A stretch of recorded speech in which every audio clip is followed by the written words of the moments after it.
கூட வந்தா கோபமான பேய், ஒரே கருவறை, 2 மகா சக்தி. ஒரு பக்கம் நாகலோகத்து நாயகி, தீராத வினைகளை தீர்க்கும் ஸ்ரீ பால நாகம்மாள். இன்னொரு பக்கம் ஊரை காக்கும் காவல் தெய்வம், முத்து முத்தாய் மாறி பொழியும் ஸ்ரீ முத்துமாரியம்மன். இந்த 2 தெய்வங்களும் நம்ம ஊர்ல ஒன்னா அமர்ந்து அருள் பாலிக்கிறதுக்கு பின்னாடி ஒரு ரத்தமும் சதையுமான சரித்திரம் இருக்கு. அந்த பயங்கரமான உண்மைய, அந்த புனிதமான கதைய இன்னைக்கு நம்ம பார்க்க போறோம். தவறாம பாருங்க.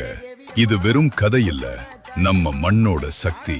அம்மா, தாயே, எங்களையெல்லாம் காக்க நீயே கதி. நண்பர்களே, இந்த தகவல் உங்க மனசை தொட்டிருந்தா மறக்காம நம்ம சேனலை சப்ஸ்கிரைப் பண்ணுங்க. உங்க ஊர்ல இருக்கிற இந்த அம்மனோட மகிமைய எல்லாருக்கும் ஷேர் பண்ணுங்க. அடுத்த ஒரு அதிரடியான கதையோட உங்களை சந்திக்கிறேன். அது வரைக்கும்